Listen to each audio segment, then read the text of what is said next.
এবার cyber bullying ও হত্যা হুমকিতে থানায় তিথির জিডি। আফরা ইবনাত খান ইকরার আত্মহত্যার পর সামাজিক যোগাযোগ মাধ্যমে তৈরি বিতর্কের জটিলতায় এবার নিজের ও পরিবারের নিরাপত্তা নিশ্চিত করতে আইনের আশ্রয় নিয়েছেন ছোট পর্দার অভিনেত্রী ইফফা তারা তিথি। তিনি সংশ্লিষ্ট থানায় সাধারণ ডায়েরি করে জানান, সম্প্রতি তার এবং পরিবারের বিরুদ্ধে সোশ্যাল মিডিয়ায় ব্যাপক সাইবার বুলিং, অপমানজনক বক্তব্য, হত্যা হুমকি এবং ধর্ষণের প্রস্তাব ছড়ানো হয়েছে।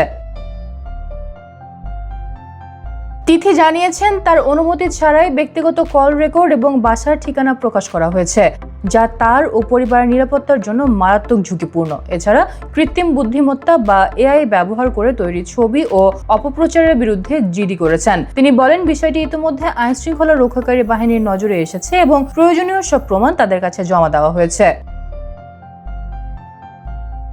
তিনি আরও জানিয়েছেন, দেশের প্রচলিত আইন অনুযায়ী যদি তিনি কোনো অপরাধ করে থাকেন তবে আদালতের মাধ্যমে তার বিচার হওয়া উচিত। ভিউ ব্যবসায়ী বা কোনো কন্টেন্ট ক্রিয়েটরের মাধ্যমে সাইবার ট্রায়াল তিনি মেনে নেবেন না। তিথি স্পষ্ট করে দিয়েছেন, ভবিষ্যতে এ ধরনের মানহানি বা সাইবার অপরাধের শিকার হলে তিনি আরও কঠোর আইনি ব্যবস্থা নিতে বাধ্য হবেন। একই সঙ্গে যারা এই অপরাধে জড়িত তাদের বিরুদ্ধে আইনানুগ ব্যবস্থা নেওয়ারও আবেদন করেছেন।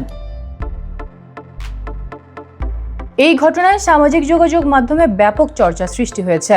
অনেক নেটিজেন মন্তব্য করছেন, তিথির পদক্ষেপ শুধু তার নিজস্ব নিরাপত্তা নিশ্চিত করছে না, বরং দেশের ডিজিটাল প্ল্যাটফর্মে সাইবার অপরাধের বিরুদ্ধে আইনি সচেতনতাও নতুনভাবে তুলে ধরেছে।